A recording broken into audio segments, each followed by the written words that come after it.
The question is what comes next, and maybe you trade one colonial power for another, much less sentimental and forgiving colonial power. I mean, is the BRICS, for example, in danger of being completely dominated by the Chinese economy in a way that's not good for their sovereignty?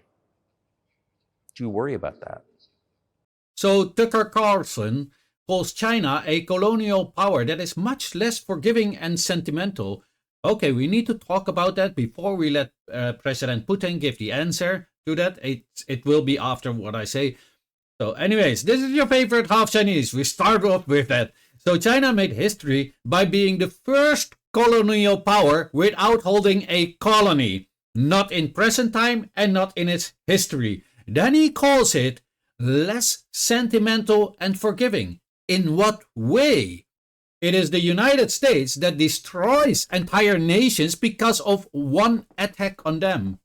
And then blatantly tell their own people that they lied about the cause or what the reason was, just so they could invade and destroy entire nations and delete millions of people and making over 39 million refugees, which are being, by the way, are now being cursed out in the United States by the Americans who chose to do this. Anyways, let's continue. Like Syria, Libya, Afghanistan, Iraq, and more, the list is too long. You know what? That wasn't China. That was the United States. It was China, to be honest, who extended the hand to European and American colonial powers after they had brutally colonized parts of China and destroyed China, diminished it until it became number 11 poorest country in the world. Yet, after that horrible experience, China still extended her hand out and now is doing business with them. So how are they less forgiving? They forgave the United States for destroying China, didn't they? And as a thank you, the United States makes effort to destroy China right now. The reason? Because China is flourishing and does better than them in many phases. And they are scared to lose their hegemonic position because of that. And they are scared sooner or later they can't act like a tyrant of the world.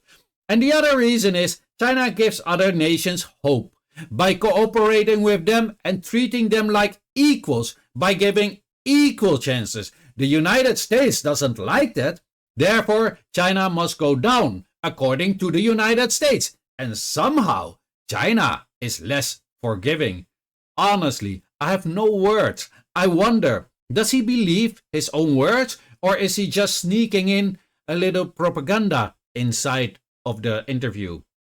I mean, he always wanted to be a CIA agent, so I'm not surprised. Anyway, let's see what great President Putin had to answer and see how he sees things as China's neighbor. Well, we have heard those boogeyman stories before. I love how he says it. Boogeyman stories. It's literally hitting the nail on its head. It is a boogeyman story. We're neighbors with China. You cannot choose neighbors just as you cannot choose close relatives. We share a border of 1,000 kilometers with them. This is number one. Second, we have a centuries-long history of coexistence. We're used to it. Third, China's foreign policy philosophy is not aggressive. Its idea is to always look for compromise, and we can see that. The next point is as follows. We are always told the same boogeyman story, and here it goes again, through an euphemistic form, but it is still the same boogeyman story. The cooperation with China keeps increasing. The pace at which China's cooperation with Europe is growing is higher and greater than that of the growth of Chinese-Russian cooperation. Ask Europeans, aren't they afraid? They might be, I don't know.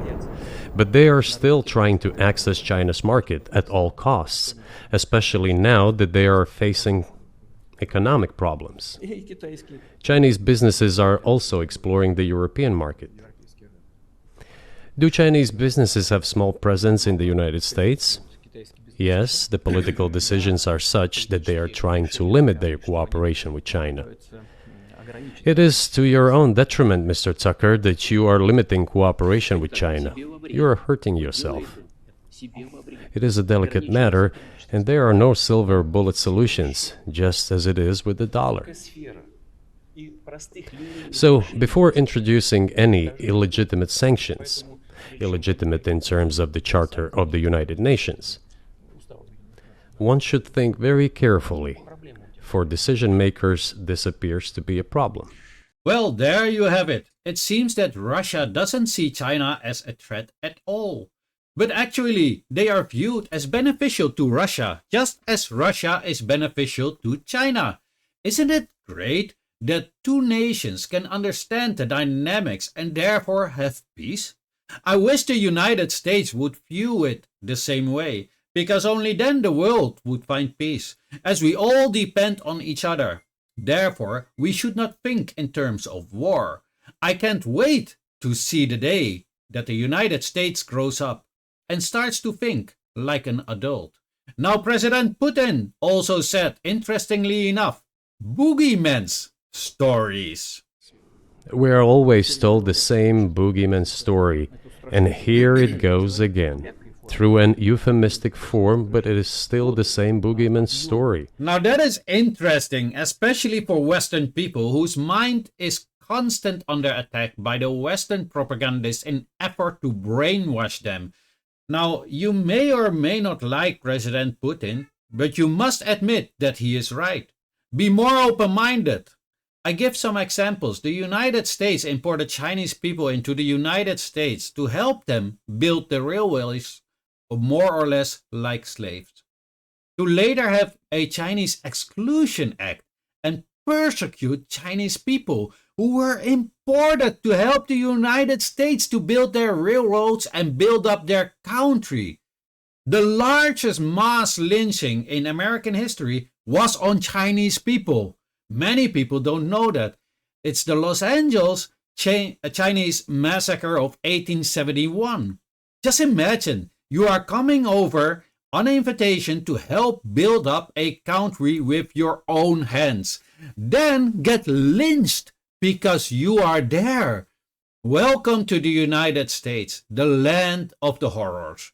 Vietnam was a boogeyman, but never did anything wrong to the United States.